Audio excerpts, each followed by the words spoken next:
What is crackling, everybody? Welcome on into the Heat Check Fantasy Podcast, powered by Numberfire. That is right here on the FanDuel Podcast Network and Numberfire.com, as we are getting you set for a wild Week 17 main slate and breaking down the players you could potentially trust, but also probably not for daily fantasy football. My name is Jim Sonis. I am a senior writer and analyst for Numberfire.com. Joined here, as always, by Brandon Gadula. He is the managing editor for Numberfire. Brandon, happy holidays. How you doing today? I'm doing pretty good. Christmas was fun. Got some good stuff. Had some good family time. Then got to break down a 15-game main slate with where some teams are trying, some teams aren't trying, some teams might be trying to lose. So kind of a like a long night to end the night. There are literally 0 games on the Week 17 slate where both teams have motivation, because you could say the Texans kind of do. So that one's kind of there, but there's nothing else. And I don't remember the last time we had that. Like, I kind of wish the Seahawks 49ers game had not gotten flexed, because that'd be at least one game, but it means I won't get Tyler Lockett wrong. So I guess there is that added bonus, but it definitely makes it kind of juggly. I don't know if that's a right word or if that is a word in the English language. We're going to go with it, though. You have to juggle. Do I want to go with dudes who are in tough matchups, who have motivation, or do I want to go some lesser resistance, but also are they going to use this guy for a full 4 quarters? It's really difficult. And we're recording this Thursday at 1 p.m. Eastern. Things are going to change before Sunday morning. And so I think the way that I'd phrase this is I'm trying really hard not to fill out a single lineup until Sunday morning, because we're going to find out stuff Sunday morning that's going to change the slate. I just want to postpone it. What is your general process for Week 17? How does it differ from your usual process? Yeah, I mean, usually for the most part, aside from 1 or 2 key injuries, you're by the time Thursday, or I guess really Friday comes around and we know who practiced Friday, we know what to expect. This week, I feel like we don't know what to expect. And even when we learn what to expect, those expectations might not mean anything during the games, because we don't know. We just don't know. Yeah, it can change so quickly. And we're going to try to find, these value running backs who are stepping into big volume. But, is it predictable volume? Is it predictable? And some of these guys are already priced up. Right. Exactly. So it's does it matter that Justice Hill is going to have an expanded role in Week 17? The answer might be yes. But it's it's a lot to juggle, and it's pretty tough. So what we're going to do here today is break things down the best that we can. We're going to give you the information. Best. Yeah, we're going to try. We're going to give you the information we have and try to discuss the implications around it. But just know stuff's going to hit the fan at some point after we record, probably immediately after we record. And you're going to be nimble around that. So make sure you are updating player news sites on Sunday morning. And like I said, I'd try to hold off on filling out lineups until Sunday morning. However, things will be more concrete during the playoffs. So make sure you are subscribed to the Heat Check Fantasy Podcast to get our playoff preview podcasts each week right when they are posted. You can get it on Spotify, Apple Podcasts, Stitcher, wherever you get your podcasts. You can find us by searching for the Numberfire Daily Fantasy Podcast. We also have the Daily ISO with Tom Vecchio with NBA DFS every weekday. So you can check that out with Tom as well to get your lineup set for NBA season. What we're going to do here is I'm going to go through different situations, and I'm just going to list them all off, and a bunch of injuries too, and then I'm going to talk to Brandon about his recap. So I'm about to talk. Strap in. Okay, so here are the teams that have something on the line for this week. Teams that pretty much need a win to get into the playoffs. That is the Eagles. That is the Cowboys. The Titans, the Steelers, and the Raiders. So you do not need to question the motivation for the Eagles, Cowboys, Titans, Steelers, and Raiders. All those teams need a win to make the playoffs. There are 4 teams that can still get a first-round bye that are not currently locked into that. That is the Packers, that is the Saints, that is the Patriots, and that is the Chiefs. Now, the Chiefs may not have a chance of their first-round bye if the Patriots win. The Patriots are facing the Dolphins. So the Chiefs, in theory, could get a first-round bye, but there's also a scenario in which the Patriots get up big early the Chiefs realized this and abandoned ship in the second half. So I would say the most firm ones there from a motivation perspective are the Packers, Patriots, and to a lesser extent, the Saints, followed by the Chiefs. There is one team that is jockeying for seeding and nothing else. That's the Texans. They could lose a shot at that seeding depending on how the Chiefs game goes. And the Texans game starts in the afternoon. The Chiefs game is in the morning. Or in the early slate. So we could have a situation where the Texans take the field locked into the 4 seed. So personally, I am not touching any Texans. I think that could go very poorly, but we'll see. Unless the Chiefs lose, in which case, they could totally be in play. The teams with nothing to play for, their seeding is already locked in. That's the Vikings, the Bills, and the Ravens.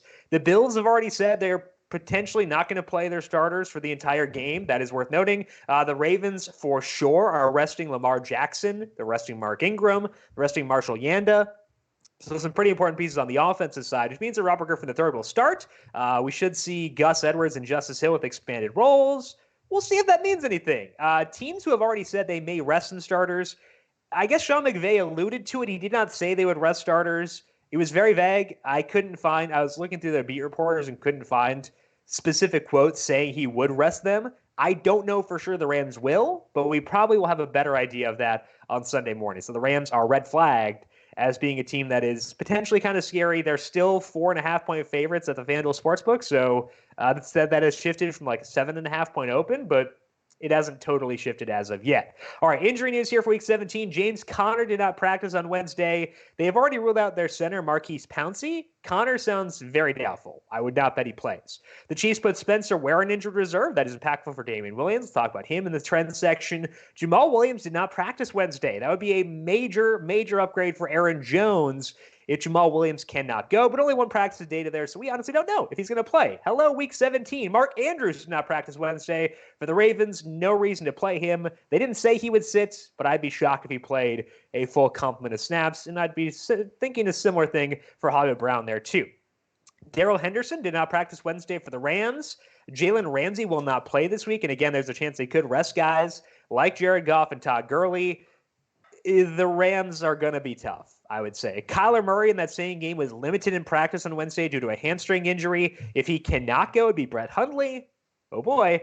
Nelson Aguilar and Zach Ertz did not practice Wednesday, did not practice Thursday.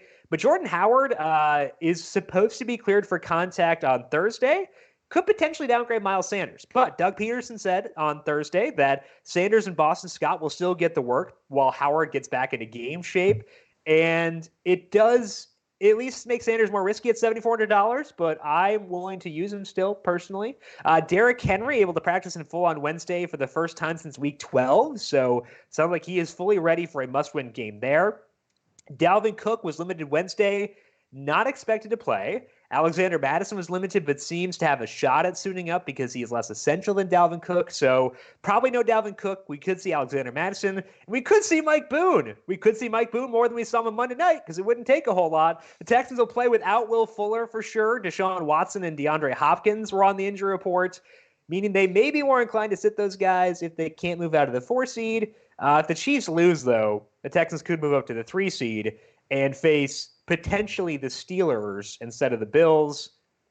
Maybe it'd be the Titans. I don't know. It's weird. They could keep the Titans out of the playoffs. They're a very weird team, not dissimilar to every other week. Dak Prescott missed practice Wednesday with his shoulder injury. Tyron Smith was out too. Both those guys are expected to play at home against Washington. Josh Jacobs didn't practice Wednesday and apparently had surgery. The surgery was allegedly unrelated to his shoulder issue. I don't know if he's going to play. They sound like they think he'll play. Kind of weird to have surgery Thursday or Wednesday and play Sunday, but hey, what do I know? I think that it does seem like it's legit, though. Like, they're not, making this up. Terry McLaurin is in concussion protocol, may not be able to go this week. Dwayne Haskins has already been ruled out due to a high ankle sprain, which stinks with Terry McLaurin in concussion protocol because Terry McLaurin with Case Keenum would be kind of fun and a home state narrative, too, for Case Keenum in Texas. DJ Moore also in concussion protocol. He's not expected to go this week, didn't practice on Thursday. The Dolphins placed Myles Gaskin on injured reserve.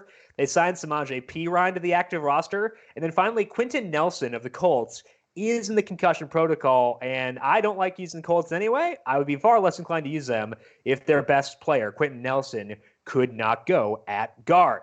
Brandon, anything pop out to you among all that laundry list of notes for Week 17? Yeah, I mean, a lot of it. I don't know. I mean, I'm sure we'll cover like most of it as we go, but I want to hear every single thought you had. Every single I didn't make a relevant. Yeah, I didn't make not. a list. Well, I didn't make a list as we went. Yeah. Yeah.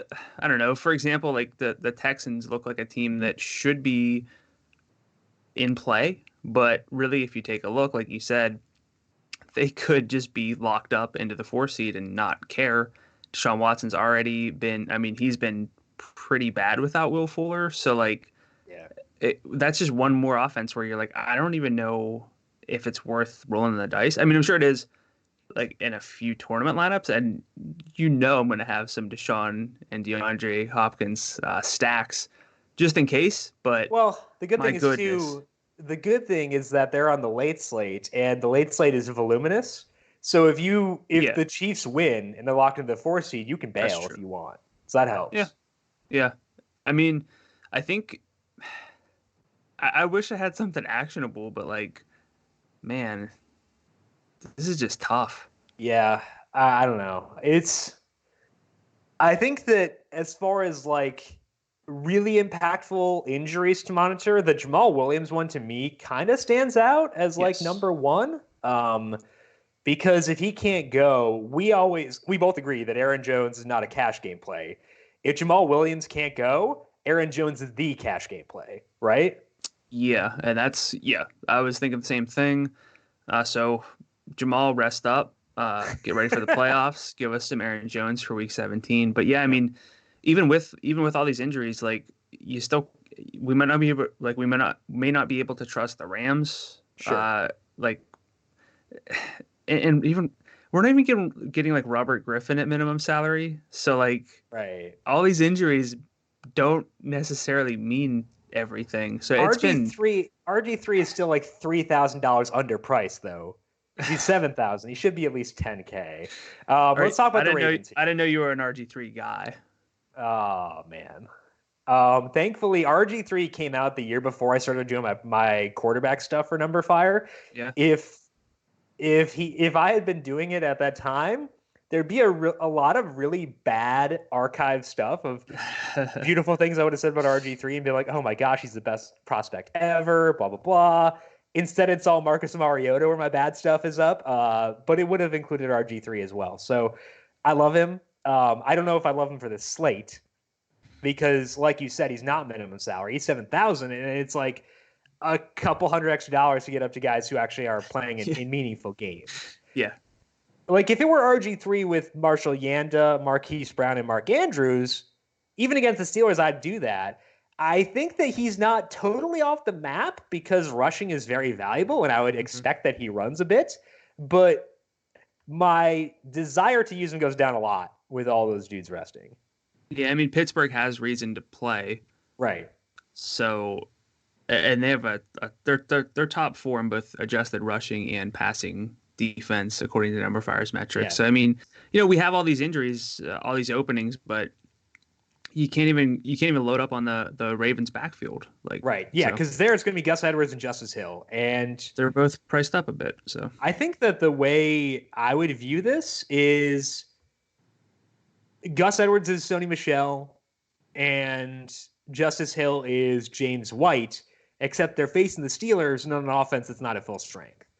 You could question whether the Patriots have been at full strength all year, but I also haven't used Soni Michele or James White all year. So I think that that's the way I project them from like a workload perspective, where Hill gets a couple of carries, but it's mostly via the passing game, whereas Edwards is no passing game work. And that's not really something I want to use when Edwards is 66 and Hill is 59, which I think is what you were alluding to too. Yeah, it's just like, we have all this stuff, and these guys aren't necessarily minimum salary. They're not even close. Even some of these quarterbacks who are going to get starts, they're not $6,000. So there's a lot of news. Maybe not all of it is super relevant. Yeah, and I think that's disappointing because like we have this conception of Week 17 where it's like a bunch of random people who play, and like that's probably going to happen. but you're not necessarily going to know that before kickoff. So I think that the Spencer Ware news is impactful. I would say the Eagles stuff is impactful. Jordan Howard being back. I think that Derrick Henry getting into full practice is impactful. Yes. But you're going to have to pay attention and formulate some thoughts. We'll try to, give you either or situations or if then situations, but it's going to be a lot of figuring things out. We'll try to break things down as best we can here in just 1 second. But first, our final Number Fire FanDuel free play of the year is lined up for this week exclusively for FanDuel Podcast Network listeners. The top 3 finishers all get free Number Fire Premium, and subscriptions in the top 5 spots all get cash. To submit your lineup and get entered, this week's URL is FanDuel.com/league/numberfire. That's FanDuel.com/league/numberfire to enter and get yourself a shot at free Number Fire Premium and cash. Let's dive in now to the trends discussion here for Week 17, starting off with a team that has quite a bit on the line here. That is the Packers. They could finish with home field advantage, or they could wind up being the 3 seed and having to play in the wild card round. That is very impactful for the Green Bay Packers. So, Brandon, what do you see with them as they get set for this matchup with the Lions? Yeah, specifically, I mean, the trend that I wrote down was Aaron Rodgers' passing production, because usually we're looking at efficiency and matchups, but at a certain point, production matters. And Rodgers, I mean, for fantasy football, it matters, but predicting production is better.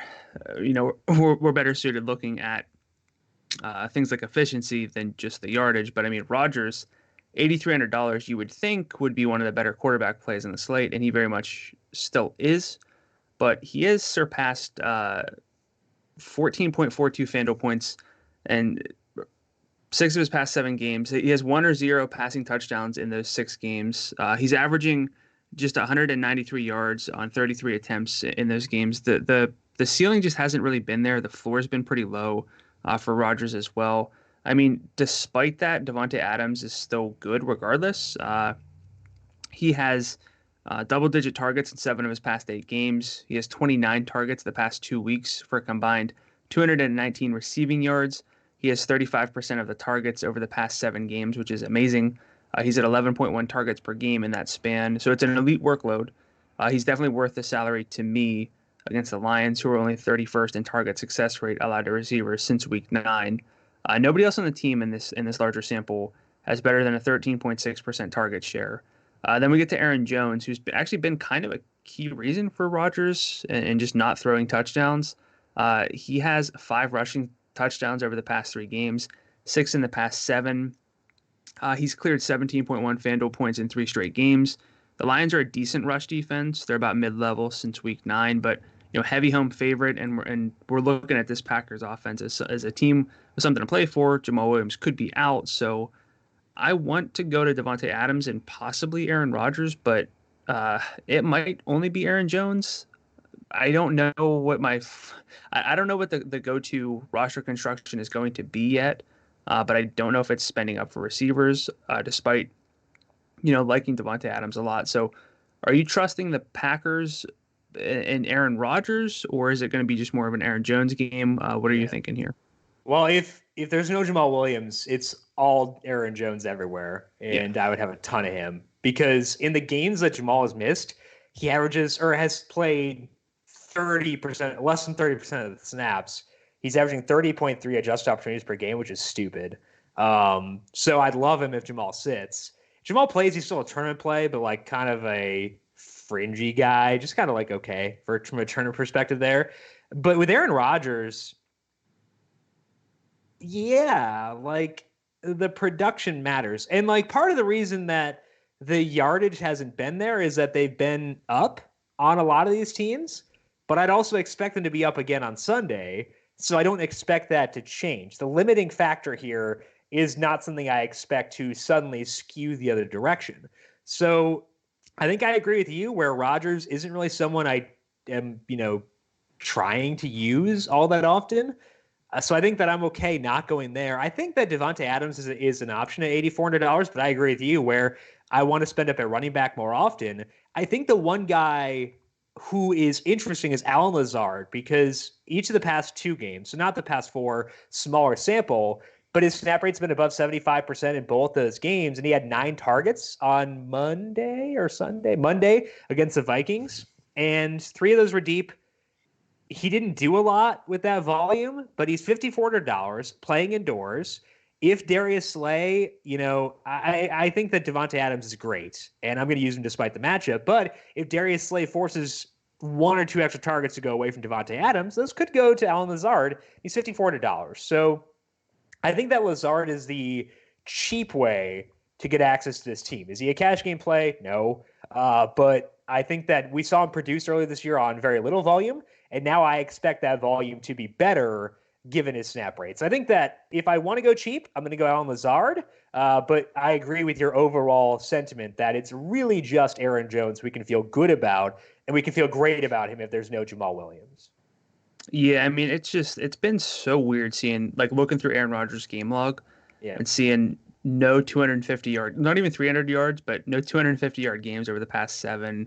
I mean, he's not even getting to 15 FanDuel points. And I kind of thought that he would be my number 1 quarterback play, but I mean, I can't really sell myself on that this week. I think it's going to be a lot of Aaron Jones, and even if Aaron Rodgers doesn't light it up, there's still enough because Devontae Adams is getting his for him to be in play. It doesn't matter. Yeah. So I thought Rodgers would be that guy or one of the guys, but it's not really the case for me this week. I agree. I think that's the right conclusion. He is Aaron Rodgers, so he could just unleash like a 4-touchdown game for no reason because that was the one. That was the one game. Yeah, that was the one game in this sample, and he put up 28 because he had 4 touchdowns on the Giants. I mean, and that was the game where Devontae was out.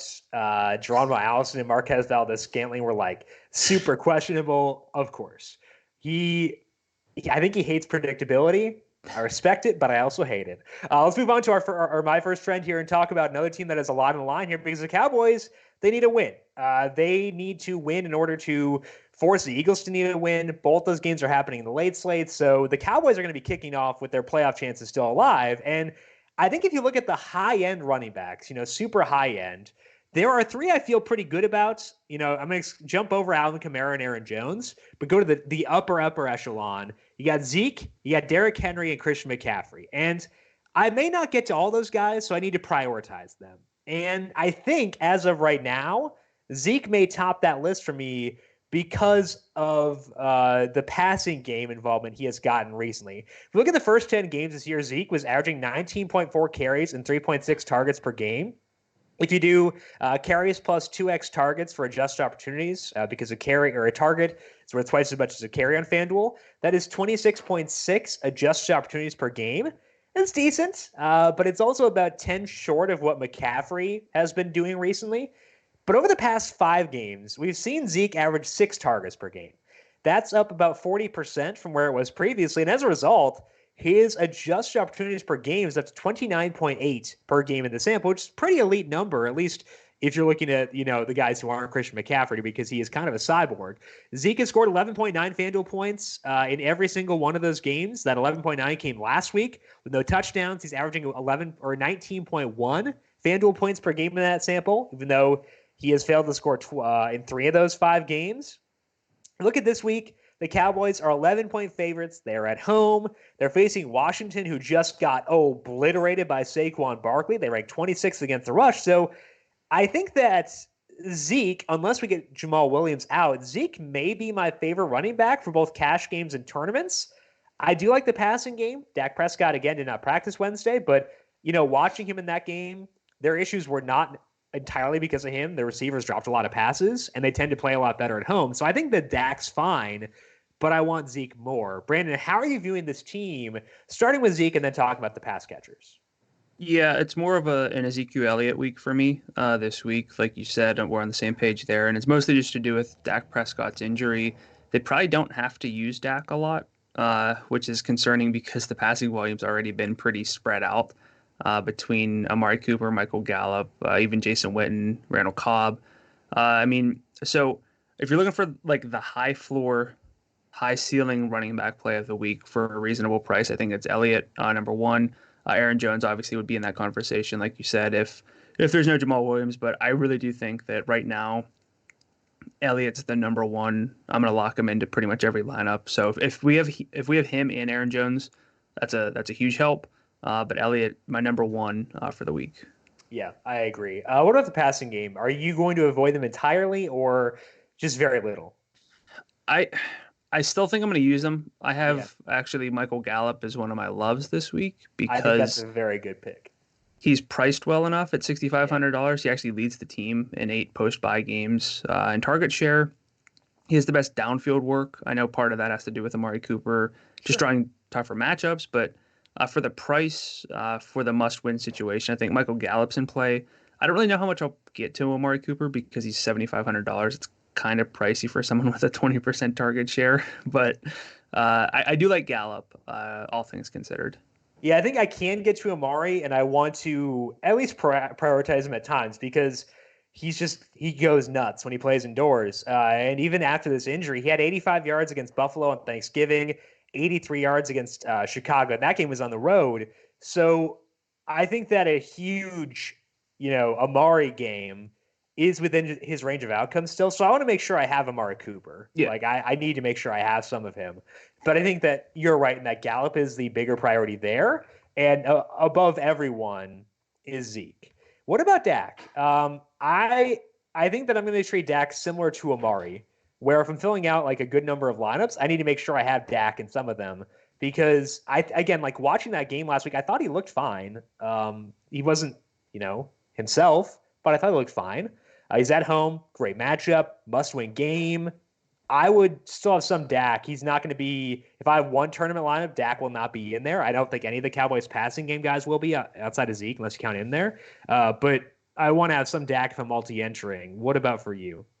I kind of feel like if we knew Dak Prescott was 100%, he would be very much in the cash game lock number one quarterback situation, even at 8,000. But with not knowing exactly like what his status is, just how healthy he's going to be for Week 17, and with the ability just to hand the ball to Ezekiel Elliott, that is a little bit of a problem. But I'm still going to have Dak in tournaments. I wouldn't really put him in anything outside of like a large tournament. Yeah, I think that's the right way to play it there, too. So it seems like we're on the same page here. Zeke is the main guy you want for the Cowboys. Yep. Let's move on to the Eagles, the other team that's relevant here. For the NFC East, the Eagles, they need a win. If they win, they are in, thanks to their win last week. So let's talk about them because they've got a lot of moving pieces here. What do you see with the Eagles as we get set for Week 17?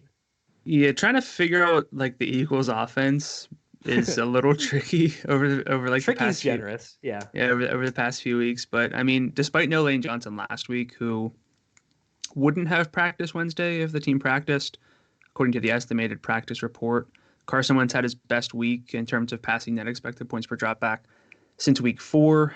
The overall production was good, 319 yards, but just one passing touchdown.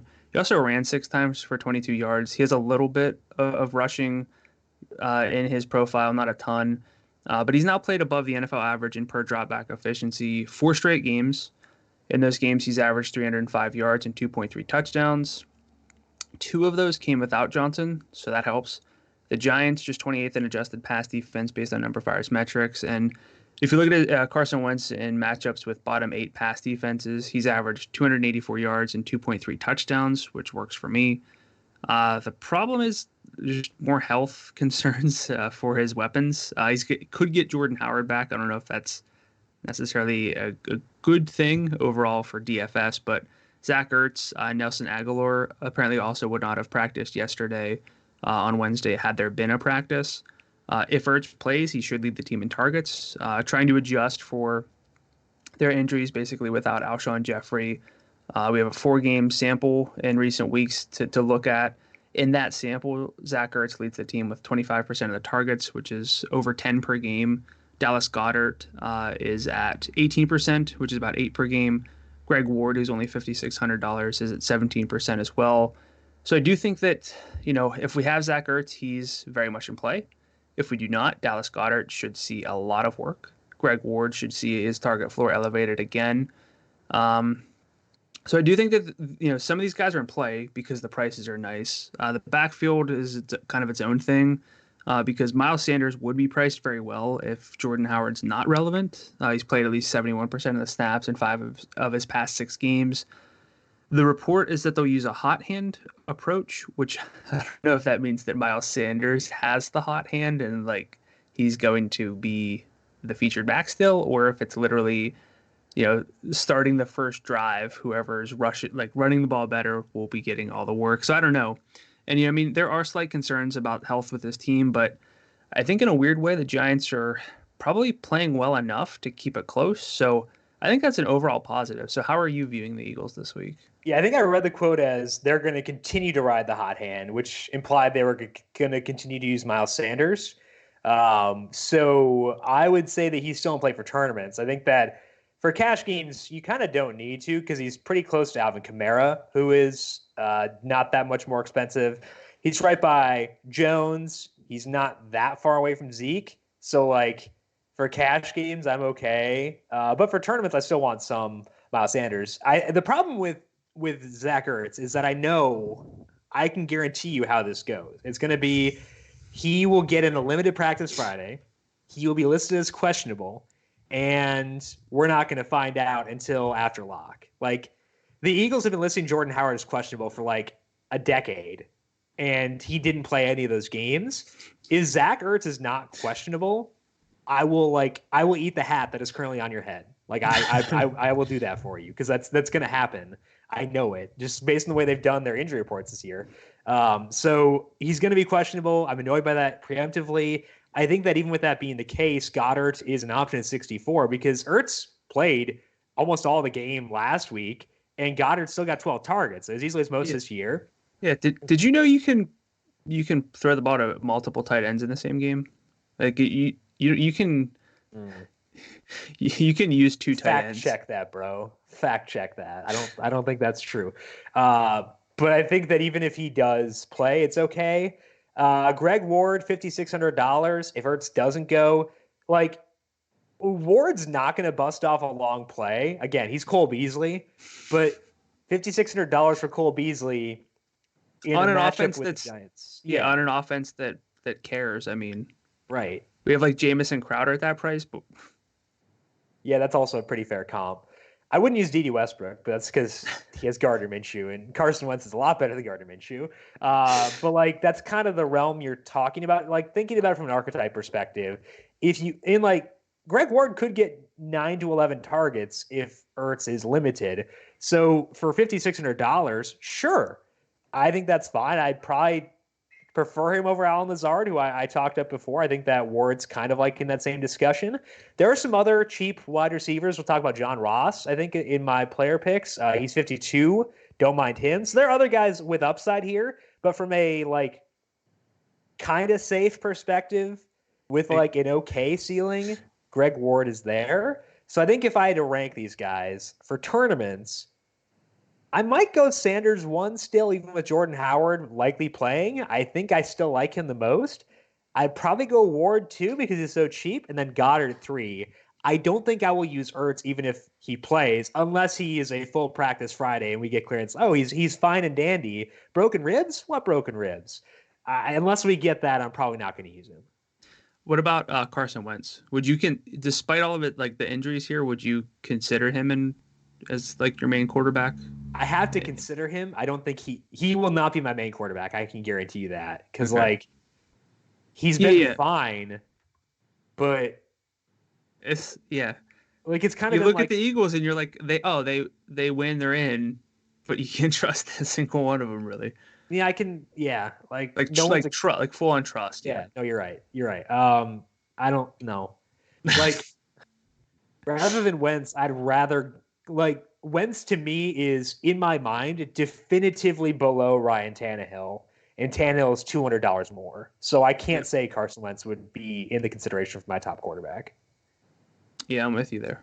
Okay, let's move on to my second trend here and talk about a potentially cheap running back who I don't hate, and that's the Chiefs because they can still get a first-round bye. They do need the Patriots to lose to the Dolphins to get it, so we need some Fitzmagic. They could shut things down mid-game, but there is a chance the Chiefs try. And that's enough to get me interested in Damien Williams at $6,400. There have been 9 instances this year which a Chiefs running back has played at least half the snaps. And 6 of those have been by Damien Williams. And one of those was week 16 when he came back from that injury, played 53% of the snaps. And if we look at just the games where Williams has played half the snaps, he's averaging 13 carries and 4.2 targets per game. That is just over 21 adjusted opportunities. And when it's tied to Patrick Mahomes, that's pretty valuable. Now, obviously, you can go at the passing game here. You can use Tyreek Hill, you can use Travis Kelce, but they're all very expensive, which makes the risk greater if they do leave early with the Pats getting ahead of the Dolphins. Williams, though, is cheaper, and running back isn't likely to be as rock solid this week as it usually is. I'm definitely not going to Damien Williams in cash games, but in tournaments, I want to dabble here. I want to buy on Damien before the public reacts to the fact that he has a good role. Spencer Ware again on IR now. I'm willing to risk it on Damien Williams in tournaments this weekend. What about you, and how are you handling this Chiefs offense as a whole? I mean, I want to love the Chiefs. I really do want to love the Chiefs, but you can't. I mean, I'm still probably gonna play a lot of Travis Kelce. Okay, but I'll all right. So for Damien Williams, it's so tough. Like you don't know, Jim. You don't know. And then it's like I want to say something definitive. So I know what I would do if I were guaranteed they play the full game, and that would be I would use Damien Williams. Yeah. And we can play that assumption game where if we assume the Chiefs play this full game, Damien Williams is going to be one of my top 5 running backs. So I'm gonna have Damien Williams in tournaments, and I think that this is where the assumption game is valuable, because if they do play the full game, I love him. Yes. And I think that's enough for me to use him in tournaments, even if I know the floor is not as good as it could be. Yeah. So for Williams, I mean, when we assume that the Chiefs are playing to win, then he is really, I'm going to say the only back below like 60, I don't know, like below like 78. So yeah. Yeah. So I mean, he's like the go-to, but just what are the odds that the Chiefs do? 65%. I just made that up in my head. 65%. Those are the odds that they play to win. Yeah. Then in that case, yeah, you can play a lot of Damien Williams. It's just also when he has 45 points at halftime, it's not going to matter what the Patriots are doing. Yeah, that's true. No, it's totally viable. Yeah. Yeah, I mean, so I would love Mahomes. I would love Tyreek Hill. I would love Travis Kelce. I would this would be just a week where I'd load up on the Chiefs if they had to win this game. Sure. Without a doubt. Even with Derwin James and Adrian Phillips back, the Chargers haven't actually been that good defensively. So this is like the spot. And I think that there's still merit in taking some stands and making those assumption lineups where Patrick Mahomes just plays a Patrick Mahomes game. But if you're asking me, can I play Damien Williams in a cash game lineup? No. Even though he's like the only cheap back, really. I mean, we don't know what Josh Jacobs is going to do, but as it stands now, I mean, it's just tournament stabs for this entire offense. But I'm okay with those tournament stabs. Like I think if I'm filling out 10 lineups, I'm going to make sure one of them is a Chiefs assumption lineup where they play the full game. So like even 5 lineups, I might make one where I assume. And honestly, like I don't know if I would do this, but if I were making one lineup, I would not cross Damien Williams off, even though I know there is a lot of risk there. Okay, so that's maybe the difference, because I would. Okay, I don't think I could. Well, I don't think I don't think that's wrong. Yeah, like that's whenever. I mean, when you ask me for like my initial thoughts, it's I want to be okay playing Damien Williams, but I can't be, and that's not fun. I mean, it's kind of the same stuff we get into with the Aaron Jones stuff, like. How risk tolerant are you? I happen to be risk tolerant because I multi-enter and like can take bad games and be okay with that. And that's something that's within Damien Williams' range of outcomes, but also within his range of outcomes is 15 carries and 7 targets on a Patrick Mahomes-led team, and I want that for $6,400. So willing to roll the dice here. I know it could turn out poorly, but I think it's worth that for someone of his potential. Let's move on to your third trend. Talk about another team with a lot of motivation relating to the Chiefs. That is the Patriots, because if they win, they get a first round bye. That is good. They are big favorites over the Dolphins. That is also good. Should they be as heavily favored as they should be? I don't know. I'm going to let you talk about the Patriots and figure this out. We'll talk about them holistically after that. What do you see here? Yeah, so specifically, I'm looking at like Tom Brady and his efficiency and his average target depth, because it's been quite a whirlwind. I mean, the Patriots are 17th in adjusted passing offense this year based on number fires metrics. They play the Dolphins, who are dead last in adjusted pass defense, so that definitely helps. And of course, they have a lot to play for. So you think, let's look at the Patriots. But Brady, again, has just been average at best. He's actually been below average this season. Hasn't been awful, but he hasn't been good either. In 4 games against bottom 8 pass defenses, Brady's averaged 269 yards and 1.8 touchdowns. So it's okay. It's nothing amazing. And he's weirdly had some really odd stretches. If you look at his average target depth, from week to week, from weeks 1 through 5, his average target depth was 7.8 yards, according to fantasyadhd.com. The NFL average somewhere around 8, just for some context. From weeks 6 through 11, it was 6.5 yards downfield, which is basically Drew Brees, like a league low. But in weeks 12 and 13, it was 10.5, and it was double digits in both of those games. But over the past 3 games, it's been 5.8. Again, that would be the lowest of any quarterback on the full season. And, quarterbacks can thrive despite low ADOTs, but it also really tends to reduce the offense's ceiling unless you have guys who can run after the catch. His 3-week efficiency splits also just dreadful. Negative 0.11 passing net expected points per drop back, a 38% passing success rate. And on top of all this, the market share has been pretty messy and inconsistent as well.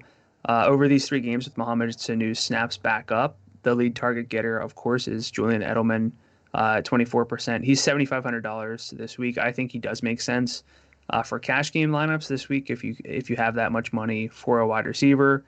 James White is second, though, at 17%. Mohamed Sanu is at 15%. So that's pretty terrible in terms of market shares whenever you're tied to, again, pretty much a league average quarterback right now. The game script, too, could favor Soni Michele because they're huge favorites. So, again, this should be an offense that we feel like we can trust, but I don't know if I trust any of them outside of potentially Julian Edelman. Yeah. So talk to me here about the Patriots. So with Tom Brady, he has scored more than 19 FanDuel points once in the past 9 games. And that was the game where they got down huge to Houston and were just like in full-on garbage mode after like 5 minutes. No. He's 76 in a game they must win. No. Hard pass. Edelman's fine. That's fine. Whatever. Sanu, interesting at 53 because the snaps are good, as you mentioned. He's been dreadful. So, like, he is not going to touch a cash game lineup. If I'm filling a 1 lineup, I'd rather light myself on fire than use him. But, like, if multi-entering, sure, he's 53. Who cares? I think the name that you mentioned that unfortunately interests me, this is really sad. It's Soni Michele. I wish I could search, like, you like the history tab on FanDuel. I wish I could search by player. Yeah. I'd see a lot of Kyler Murray in there, but I maybe have had 3 Soni Michele lineups this year. I had 2 on Saturday for the 3-game slate because running back was terrible. I'm going to increase that number this week, though, because we talk about how guys in the mold of Soni Michele need a very specific scenario to come out. They basically need 120 yards and 2 touchdowns. When you're at home against the Dolphins as a major favorite, that is within your range of outcomes. He has 19 and 21 carries the past 2 weeks. He has 4 targets in those games. He dropped 1 near the end zone because he's Soni Michele still. But, like, that's not terrible, honestly. So yeah, the workload's been there. Yeah, I might rank him above Julian Edelman, which seems treasonous because I loved Edelman earlier this year and I thought he was really good, but now he's banged up. It's a lot harder. So, like, for $6,500, I don't think he's off the map, which makes me very sad. Yeah, I mean, so he's had, despite all those touches and opportunities, he's had 10.8 and 10.6 FanDuel points the past 2 games. That's with no touchdowns. Yeah. So he gets about 100 yards and okay, so give him a touchdown. Derrick Henry's the same thing though. Like he is Derrick Henry. If Derrick Henry are bad at football. Yeah, but the 10.8 FanDuel points are an 8-week high for Soni Michele. I mean, like he has. But he also has not been in a spot as good as this. The road game against the Bengals, maybe, but like, the saying is that bad lines don't travel. They have a bad offensive line right now, so I feel a lot better about them at home than I do on the road. So I didn't even count that as being as good. I think this is the best spot they've had, probably since they were at home against the Dolphins, or they were on the road against the Dolphins a while ago. So like, I don't like using Soni Michele, and again, I don't do this, but I might hate myself enough to do it in week 17. Yeah, I mean there are a few, like a handful, maybe 3-4 running backs we can feel great about, but yeah, Michele might be in that conversation as like the third back in a cash game lineup. No. I mean, what are the odds that Soni Michele get, like, the Patriots are trailing and do not ride Soni Michele? Very low. I don't know. It's Magic, man. It's not a revenge game for him, so we do have to downgrade the Dolphins because of that. But yes. But yeah, I'm with you. I mean, I think Soni Michele is in play for once. Yeah. So if I had one lineup, I'd pick Williams over Michele, Damien over Michele. What would you do between those two if you had to pick one? Yeah, I mean, it's going to sound awful, but probably Michele from a safety standpoint. Okay, that's fine. I would not favor safety if I'm just doing one lineup. I'll go for the fun. Yeah, I guess. But I'm thinking like one lineup, like a cash game, high floor situation. Like single entry tournament. Oh, I'm going Damien. Yeah, in a tournament, yeah. Yeah, okay, cool. So we're on the same page there. I agree that Michele's like true floor is probably higher, but I want Damian Williams more. So we're both going to use Soni Michele. Probably both going to hate ourselves for it. Thankfully, there's no recap podcast, so I don't have to talk about it afterwards. But it's going to be bad. It's going to be bad. I just know it'll be terrible. Speaking of terrible, let's talk about the Steelers, because we are trying to find teams with something on the line because they'll be easier to predict. The Steelers have something on the line. They need a win to keep their playoff hopes alive, but they're the Steelers, and this offense sucks. They'll be starting Devlin Hodges against the Ravens. Mason Rudolph is on IR.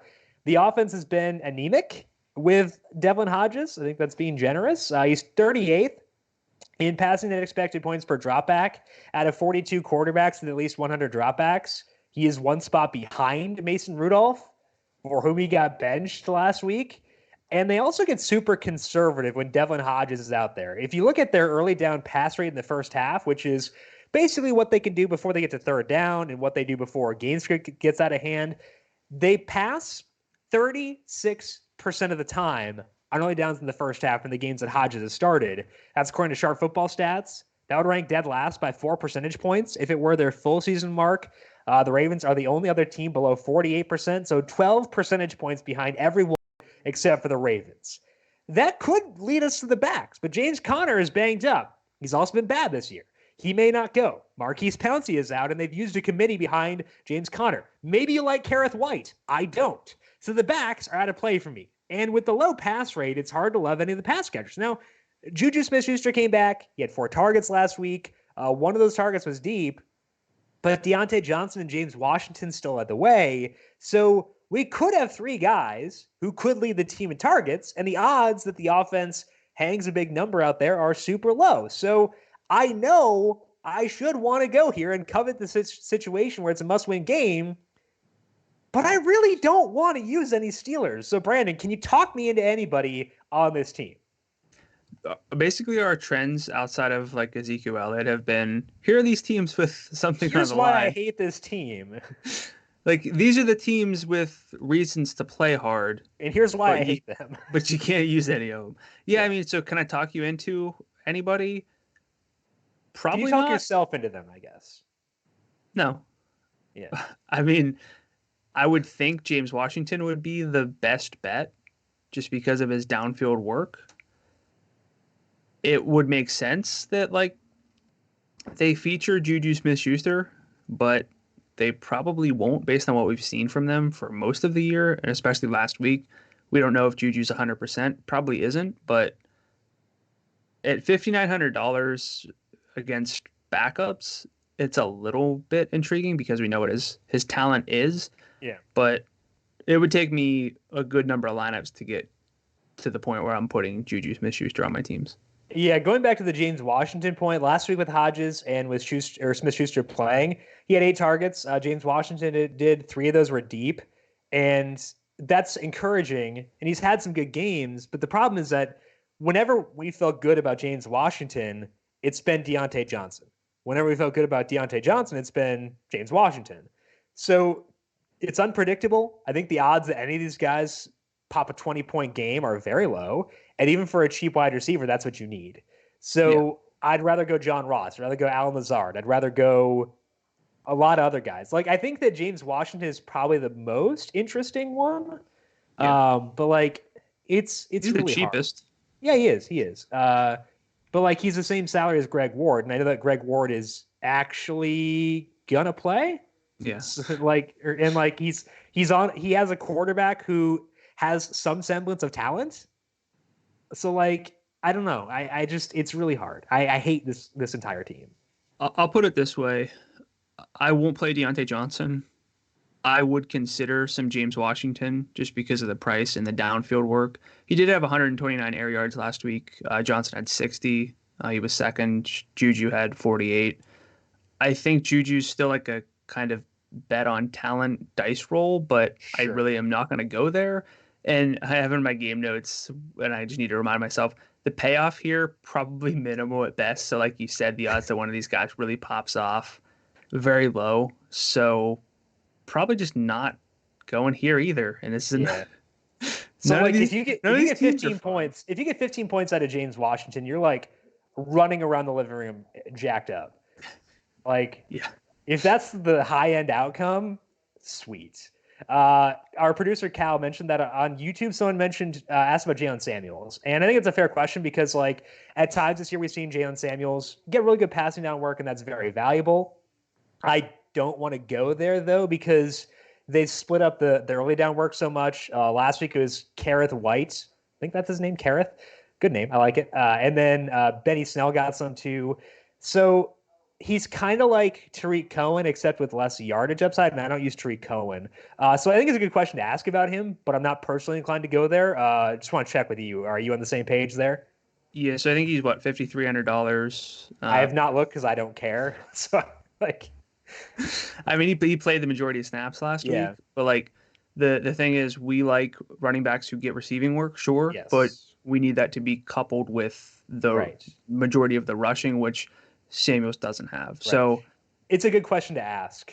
Yeah, I mean, frankly, if Lamar Jackson was playing, you could think maybe Jalen Samuels, like, because the game script would be almost guaranteed to be negative. Yeah, that would be more appropriate. But this week it could be more neutral, and so no Samuels for me. Yeah, well, RG3 is going to put him ahead too. So well, I forgot because RG3 is better than Lamar, is what you've told me before the podcast. Ooh. No. No.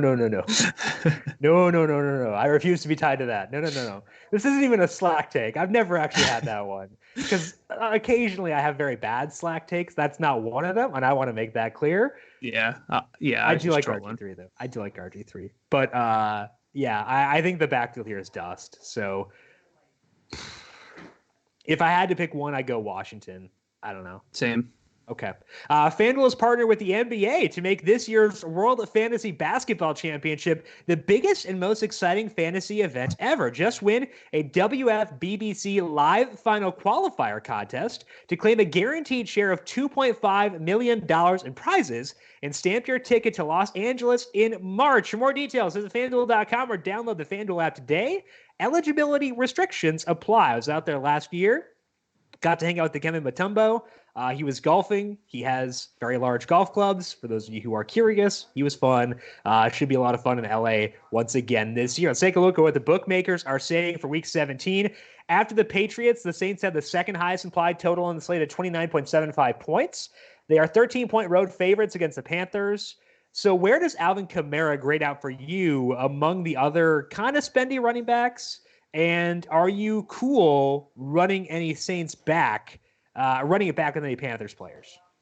Kamara's number one for me among backs. I think it's just among all backs. Yeah. Cool. I think that's fair. Yeah. Projection per dollar wise, I think he's number one. Sure. Ezekiel Elliott probably makes more sense to have number one, but in terms of actual projections, I think Camara is just there for me. I mean, he is in my projections. So literally, yeah. Easiest rushing matchup that there is in football. He's got double-digit target upside. I mean, he scored last week. It's just twice. Twice.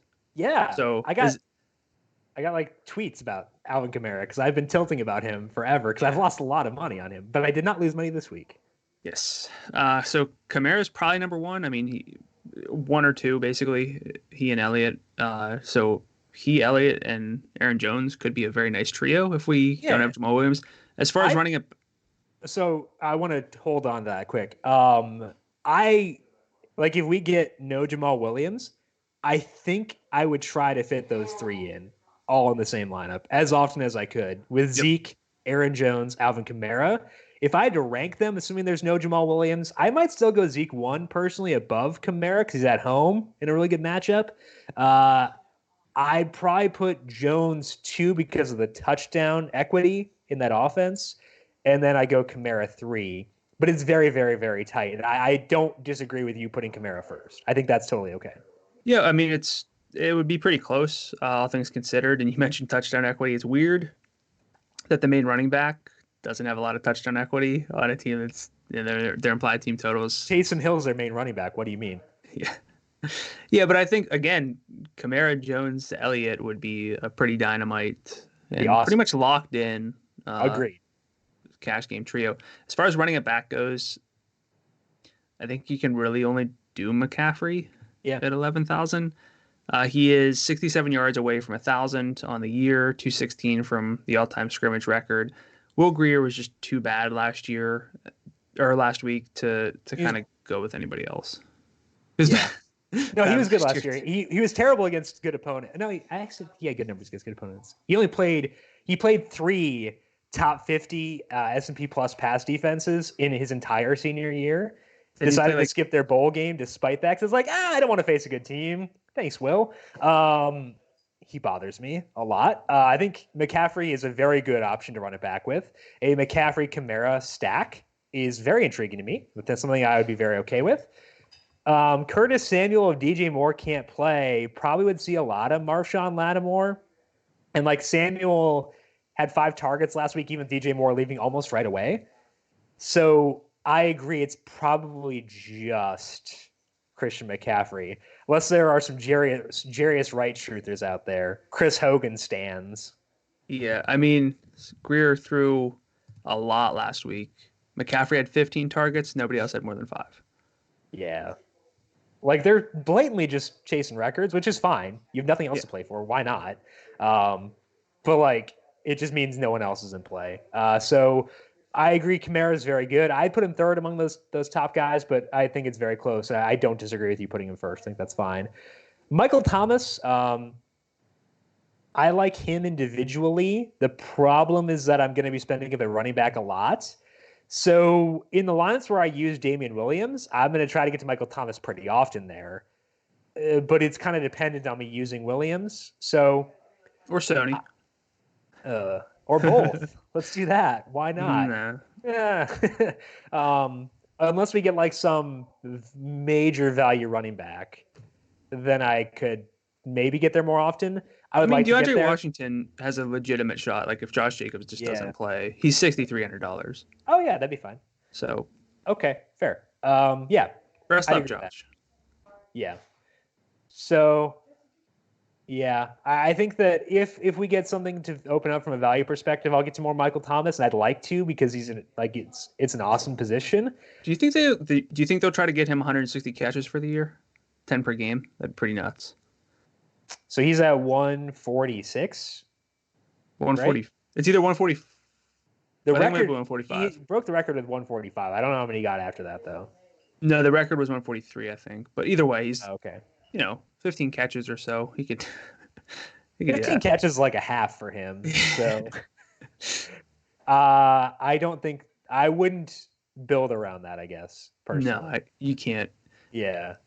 But I still think he's in play regardless. So I'll Oh, try to get yeah, to Michael Thomas. Yeah, for sure. I'll try to get there when I can. It's just I don't know how often I can. The highest total on the slate is in Tampa Bay for the Bucks and the Falcons. This game is a lot on the line.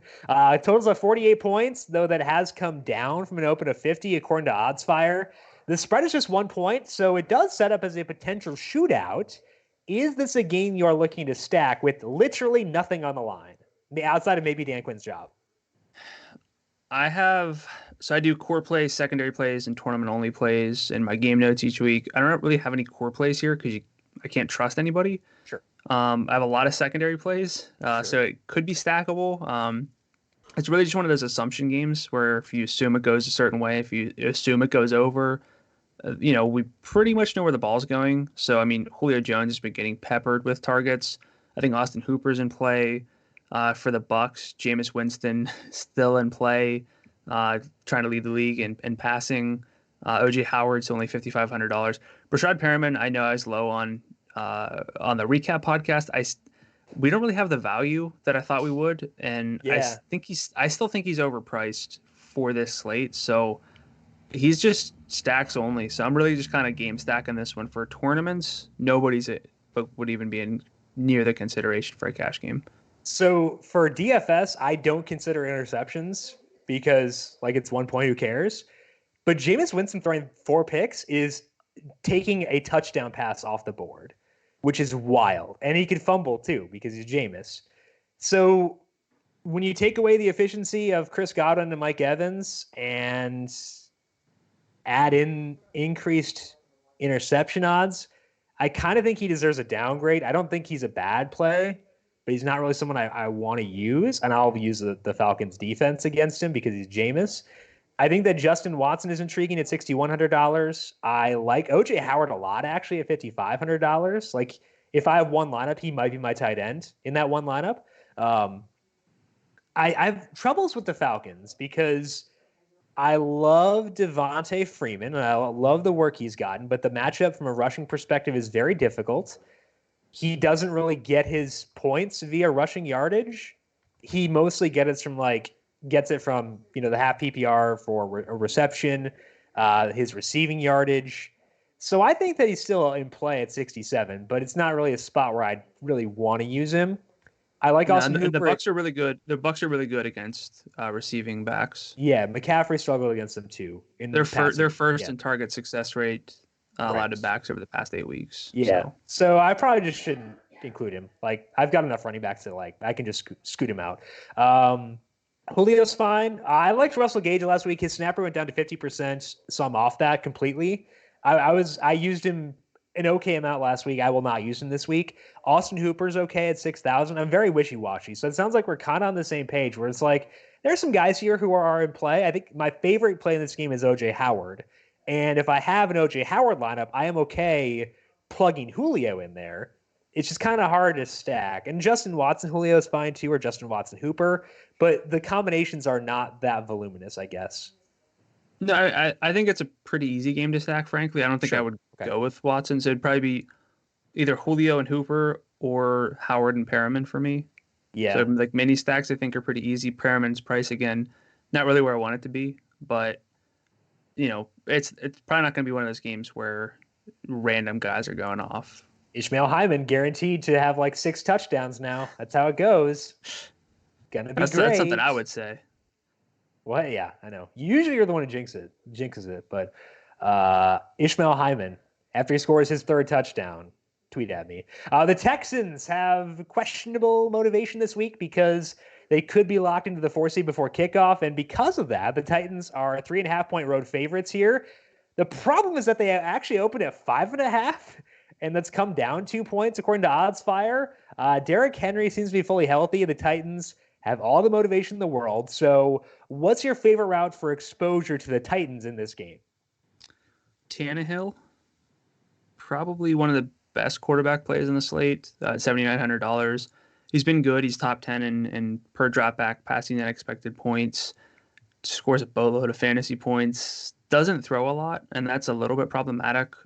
Even for someone like A.J. Brown, who's in a bounce back spot after facing Marshawn Lattimore last week. He's $7,200. He has a really good market share, but the volume itself is still low, and Brown has been kind of getting by on like the low volume because he's been converting. That's not super bankable. And then for Derrick Henry, there is a chance that Houston plays to win, and Derrick Henry, a negative script, is not fun, especially at $8,800. So my favorite and most bankable route is just Ryan Tannehill, but it's really kind of only Brown. What's that? Naked Ryan Tannehill? Yeah, probably. Okay. Interesting. I think Brown, like I said, Brown's fine, but yeah. I don't feel like I have to play him. I would stack him with Tannehill or stack him with Brown, because if I assume that Ryan Tannehill does enough through the air to pay off and A.J. Brown is not facing Marshawn Lattimore, I'd assume that A.J. Brown would be pretty heavily involved in that. I think you could also stack Ryan Tannehill, Derrick Henry, even though there's no double dip opportunity there, just because market Derrick share Henry doesn't catch anything. Right. But like the market share of the points and the yardage that you get, you are getting probably literally every yard, probably literally every touchdown. And if they go off, that's good. And that's like been a change, I guess, in my philosophy recently, is where I don't need to double dip with all my stacks. I just want to gobble up as much production as I can, and they allow me to do that. So like double dipping is more optimal, and I'd prefer to do that. But I think with this team, it's kind of okay. Like I've stacked Russ with Carson. Even Carson wasn't getting a lot of passing down work. So it's been a shift in my philosophy, but I'm okay with it. The problem is I rank Henry beneath all of Zeke, Camara, and Aaron Jones if there's no Jamaal Williams. If Jamaal Williams plays, I'd go Henry over Aaron Jones. But outside of that, I think he's kind of fourth on that list. Not between him and McCaffrey, it's kind of close too. So I do like Tannehill a lot, though. You mentioned Tannehill. Tannehill's actually my player picks for the second consecutive week, which is a miracle. Yeah, I was very mad at him for a very long time on Sunday, but then he eventually paid off, so it was okay. And he's the Christmas card has been resent. But like, I think he is one of the better quarterback plays, which frightens me so much. But I think it is true that he is one of the better quarterback plays. Yeah, I mean, I would put him in my player picks. Had you not, I think he's just, all things considered, one of the better plays, one of the best plays that we'll get on this slate, because really, even if we find out that certain teams are going to rest their starters, it's not going to make any quarterbacks like an elite play. Right. It'll make them worse. Yeah. Backups are backups for a reason, and I think it's important to remember that. Unless it's Marcus Mariota, in which case the man is holding him down. It's how it goes. Whether you're playing DFS or betting on sports, OddsFire is a key tool for your research. Shop for the best lines in each market and see which side is getting the most bets and money. OddsFire is the premier odds comparison experience across major bookmakers in the regulated U.S. market. Never settle, always get the best odds. Check out the experience for free now on NumberFire or at oddsfire.com. Gambling problem? Call 1-800-GAMBLER. Weather for this week, there is a lot of potential rain. So I just want to talk broadly about rain. I don't tend to care much about rain unless it's a potential downpour or it comes with high winds. If it's just a regular rain with minimal winds, I am very okay using players in those games. Brandon, rain thoughts for you? I just trust you when it comes to weather. You've done way more research on it than I have, so I just listen to you, frankly. Yeah, as long as there's no wind, I don't care. Like that, there was that snow game between the Packers and the Giants where there was like ice on the field. I used Aaron Rodgers and Devontae Adams there. It didn't work. No, it did. He had 28 points there. Never mind. Just kidding. I think. Yeah, I used him there. So as long as there's no wind, I don't care unless it's like a monsoon. Like that 49ers-Ravens game, I kind of cared there, but it needs to be a monsoon. So with that said, wind speeds in Kansas City for the Chiefs and Chargers currently projected at 14 miles per hour. Would be a downgrade to the game if they were to stay there, but it would not be an avoid. There's a chance of rain and 12 mile per hour winds in Cincinnati for the Bengals and Browns. Wind speeds projected at 12 miles per hour for the Bucks and Falcons in Tampa Bay. There is rain in the forecast in Buffalo for the Jets and the Bills, though Wind seems fine. Wouldn't worry about that. Wind speeds are 12 miles per hour for the Panthers and the Saints in Carolina with some light rain in the forecast there. Rain is also in the forecast in Baltimore for the Ravens and the Steelers. Wind speeds there 11 miles per hour. And finally, rain is in the forecast in New Jersey for the Giants and the Eagles. Wind speeds there are 10 miles per hour. So on that list, nothing to me that requires a panic button. Honestly, I'd be okay using players in any of those games. I would just circle back and check in on things Sunday morning to make sure they have not changed to ensure that we're still good to go there. Brandon, we didn't talk about the Bengals and the Browns at all. Anybody stand out to you in that game, or is it an avoid? I don't know if I might have, okay. I'm going to talk about Joe Mixon. You are? Yeah, I'm going to talk about Joe Mixon. I think he's still relevant because the Bengals, they've been dust for like 6 months and they've still been giving him massive volume. So yes. Yeah. And like bringing back Andy Dalton, and they're locked into the number 1 pick. So it doesn't matter. No, they're unleashed now. Yeah. They're going to if they're going to play at an elite level now that they've locked that down. That was all that was holding them back. Well, yeah, that's what I've been saying. So. Oh yeah, absolutely. No, you're right. I'll talk more about Joe Mixon in a second, but I don't hate that game overall, but I don't know do we know what the Browns are really going to do yet? Is there do we ever know what the Browns are going to do? That's true. I like some Bengals guys. I think that Mixon is good. I'm glad you're talking about him. I like John Ross. I think Tyler Boyd is an option. So I had Tyler Boyd. It is not a bad game. Yeah. Okay, let's move on to our position by position breakdown here, starting off with quarterback. Who do you have there on the best quarterback slate we've ever had? Yeah, this one's tough. I'm gonna go with Carson Wentz, number 1. I do feel good about Wentz, or good enough at $7,700. Goodish. Good, yeah, goodish, I guess. He's been trending up over the past 4 games, despite all the injuries for Philly. They control their destiny, which is very important for me for the quarterback position. The Giants just 28th in adjusted pass defense, and frankly, with what we saw last week from their offense, they could do enough to keep some pressure on Philly without forcing negative game scripts, so that Carson Wentz might not take the foot off the pedal super soon, which is also a plus for me. He's been okay in 6 games against bottom 8 pass defenses with 284 yards and 2.3 touchdowns per game. So Wentz, if he was my cash game quarterback, I would be okay with it. My second love, less a love and more an obligation, but it's going to be Tom Brady. Despite the concerns, I really don't know if Tom Brady is going to get out of this game without passing production. They need to. I don't know if Soni Michele is going to season without passing production. I mean, they're going to. It's almost a guarantee that they'll have a lot schemed up to take advantage of this pass defense. I don't think that Soni, even though we like Soni Michele well enough, I don't anticipate that Soni Michele just carves up Miami for 180 yards and. I know, but the matchup is the best possible in football. We've seen Brady being able to throw deep late, when he needs to. There's an easy stack partner in Julian Edelman, I guess. He projects well. I just feel like the matchup's too good to ignore. But again, with all that said, I'd rather play Carson Wentz and both of your quarterbacks that you picked. Do you know that the kombucha reaction video where the woman has kombucha for the first time? I don't know what that is, and I don't know. I've never seen it. You need to use Twitter more often. How dare you? Anyway, she's like, this is terrible. Oh, this is great. This is terrible. Oh, this is great. It's back and forth. And that's my Carson Wentz thoughts in this week. This could be terrible. Oh, my gosh, this is going to be great. I am kombucha woman with Carson Wentz. With Wentz? Okay. Yeah. With Brady, it's just... Tom Brady. No, with Brady, it's no. Just no. Hard pass, bud. Yeah, I don't blame you. No.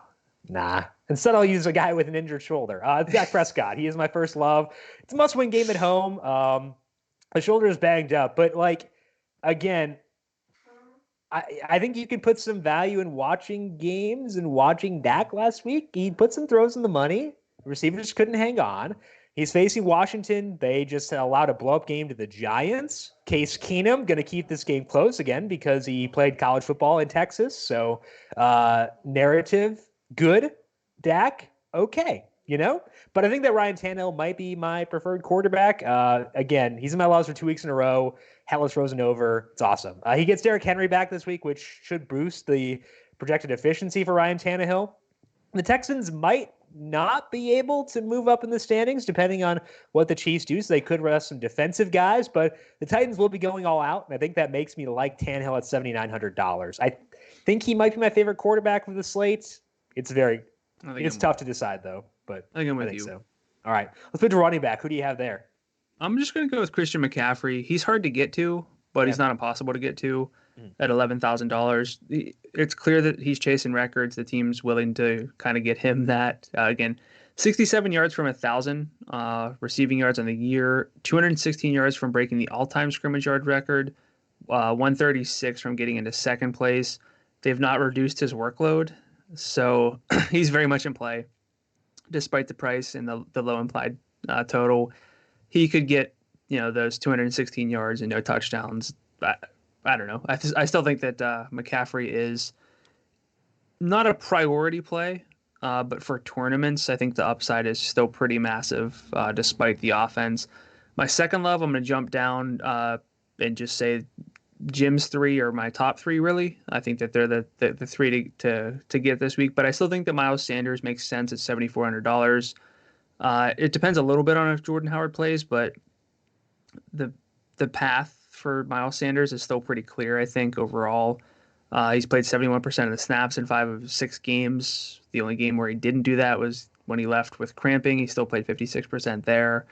I still think that he's going to lead the backfield in a good matchup for a team that needs to win. And then my third love is Joe Mixon, like I said, $7,300. Cincinnati's already locked up the first pick, so they don't have to lose, which is kind of like weird motivation. They've been freed. Yeah.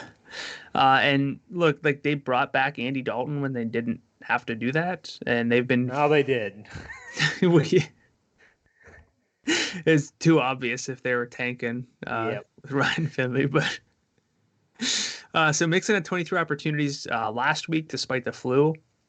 He now has had 23 or more in 4 straight games. The Browns defense probably not going to be they've been bad down the stretch, but they're eliminated. So I think Joe Mixon, frankly, is not the worst play for $7,300 this week. I think you're right. And the other thing about the Browns is they were not eliminated until last week.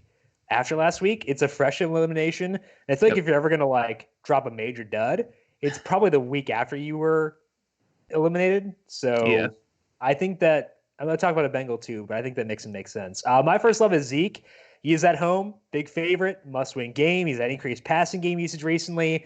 He's also been efficient in his rushing volume. And I think that there's a lot of Tony Pollard love out there, and I kind of get it because he's fun to watch and he gets good passing down work.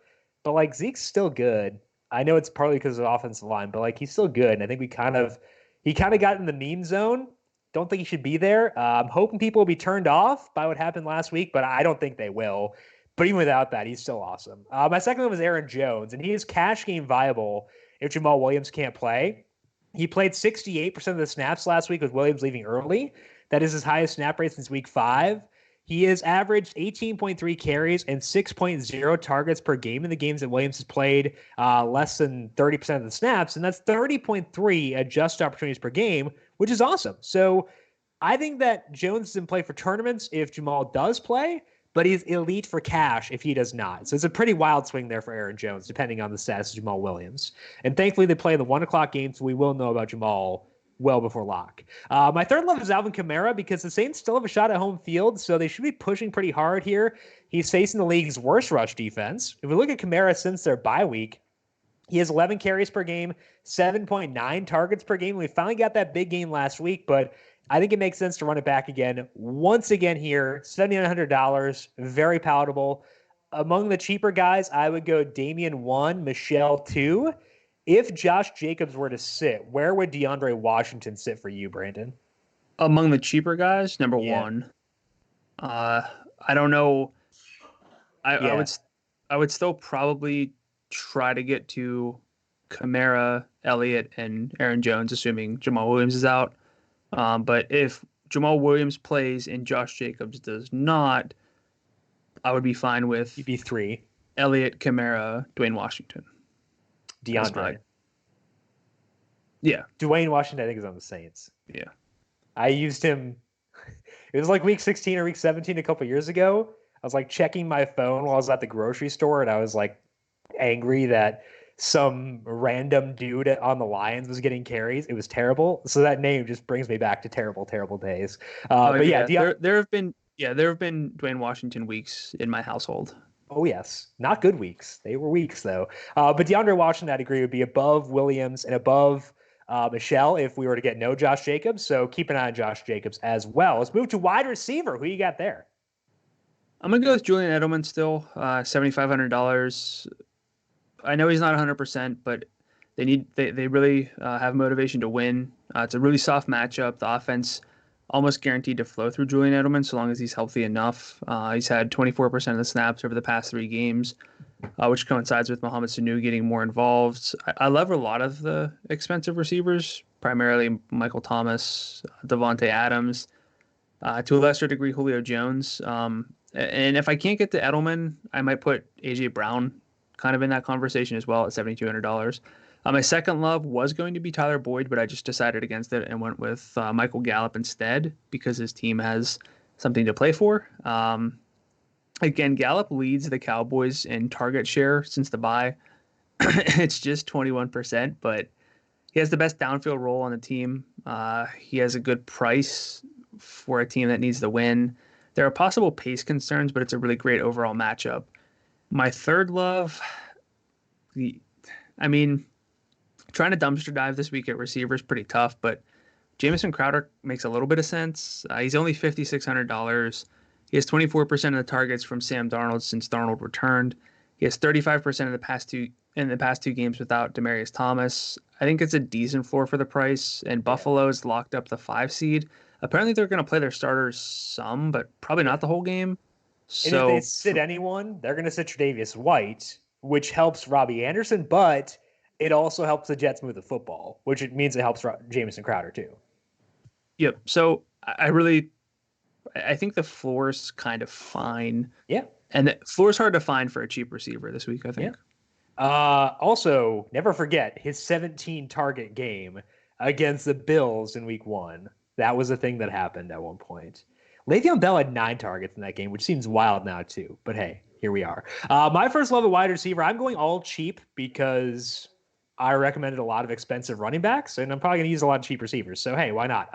My first love is Sterling Shepard. The Giants have been out of it for a pretty long time, but they've still been pushing hard. If we look since Shepard returned, if we exclude the game that Golden Tate missed, Shep has 25% of the targets. He has 22% of the deep targets, 20% of the red zone targets. So not bad numbers. Daniel Jones, volatile, but in a good way. So I think Shep makes sense at $6,200 against a bad defense. Golden Tate weirdly has 40% of the deep targets in that same split I was just talking about. He is actually below 6,000. So Golden Tate at 59 also makes a lot of sense. I also like Alan Lazard because he's quietly had his role expand recently. Again, the snap rate's been above 75% in consecutive games. 9 targets last week. 3 of those were deep. He was getting production earlier in the year when he wasn't getting a lot of volume, but now I feel better about projecting him to get volume in a game where they need to win. So for $5,400, totally on board. My favorite cheap receiver, though, is John Ross. The snap rate went back up last week. He played 79% of the snaps, 13 targets in that game. 7 of those were deep, partly because it was overtime, but it was really good market share too. He's facing the Browns. Their defense has been bad since the Myles Garrett suspension. He's only $5,200. So I think when the salary is that low and the yardage upside is that high, he can pay off without a touchdown. And that's so hard to find for a cheap receiver. I love John Ross, and I am very, very into him for this week. Let's move down to tight end, Brandon. Who do you have there? Again, great position this week. Yeah, because of that, even with the concerns, I think Travis Kelce deserves some attention at $7,500. He'll probably be lower owned than he should be, but he has a 31% target share since the bye. That's 4 games. Tyreek Hill's at 22% for comparison. So, it's really been Travis Kelce as the number one. The Chargers, 29th in target success rate allowed to tight ends, even with their safeties back. So I think that his workload or potential workload, if they play to win, is too good to pass up. So, we don't know if the Chiefs are going to run out Travis Kelce for his full workload, but really the rest of the positions not super bankable either.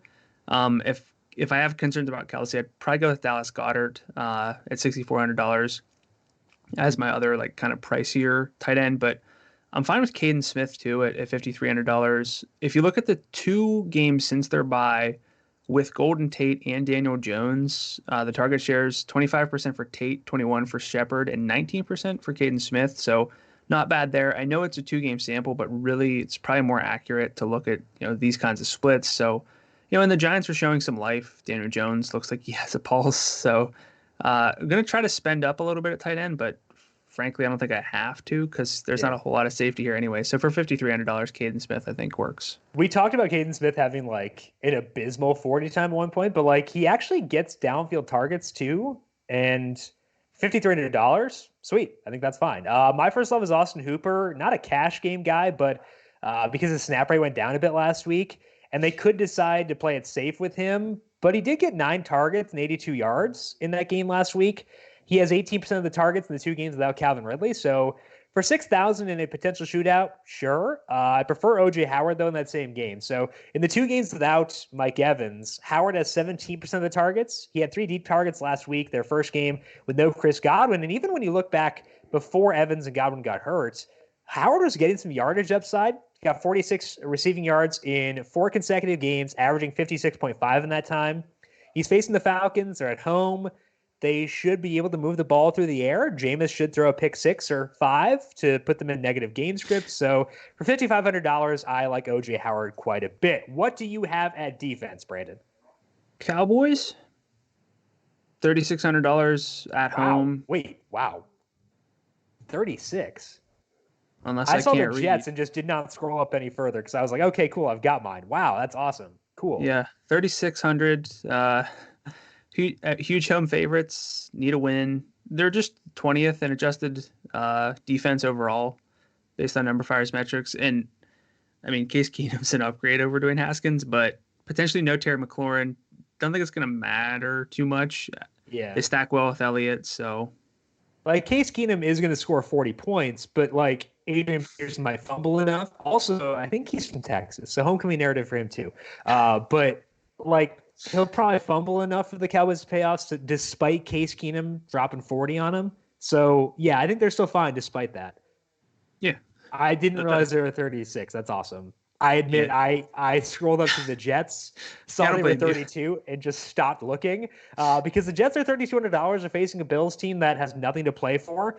Josh Allen can make a defense viable even if he's playing the full game. Matt Barkley can do the same. This Jets team, like, they've been playing above their talent level all year long. I never want to give Greg Williams credit. I refuse to do so. However, we'll say it's a coincidence that their defense is playing well while he is defensive coordinator despite having mediocre talent. Just a coincidence. I refuse to quick compliment him. But they're $3,200. We could see Matt Barkley in this game. So I think that the Jets are very good at $3,200. Cowboys, though, that's pretty sick. So I think they're a really good low-cost defense this week that helps you spend it for running back. And I think with the slate being what it is, Brandon, I think it is a slate where you do want to be selective with your studs and probably make a lot of those studs be running backs. Yeah, I think so. There's not the kind of value that we thought we might see at running back, at least. Kind of when we were doing the recap podcast, we figured, well, something will open up. Yeah, we'll get like minimum salary running backs, but it's not really shaping up that way. So actually spending up on these guys with something to play for, I think is the right number one, like the primary approach this week. Yep. And the other thing too is, again, make sure you're available Sunday morning to edit lineups, create lineups from scratch, hopefully, because like things are going to change a lot overnight Saturday, I'd assume. So I would try to not fill out lineups before Sunday morning because a lot of stuff's going to change before then for sure. That is all we have for today. Brandon, any final words of wisdom before we send people off to week 17 into the abyss? Words of wisdom? I don't know. But just stay tuned into the news this week. You're going to have to. It is going to be a wild ride. We will be back with you for the playoffs to preview each slate. So make sure you are subscribed to the Number Fire Daily Fantasy Podcast feed wherever you get your podcasts, Apple Podcasts, Spotify, Stitcher. And if you're listening to Apple Podcasts, if you could leave a rating and review, those help us out a ton. Thank you to those of you who have done so already. Brandon, if people have questions for you on Twitter, where can they find you there? I am at Gadula13, GDULA13. And I am at Jim Sannes, JIMSANNES. You can also follow the FanDuel Podcast Network at FanDuel Podcast. Big thank you to Calvin Theobald, our producer, for keeping us on the airways for today and chopping up those clips to the at FanDuel Twitter account. Thank you, Cal, as always. And thank you to everyone for tuning in. Hopefully you all had awesome holidays and continuing holidays as well as we get set for this weekend. Enjoy the holiday season. Good luck with your Week 17 lineups. We'll talk to you next week to recap the carnage. Not recapping it on Monday, but to get you set for the playoffs as well. Good luck. Talk to you then. This has been the Heat Check Fantasy Podcast powered by Number Fire.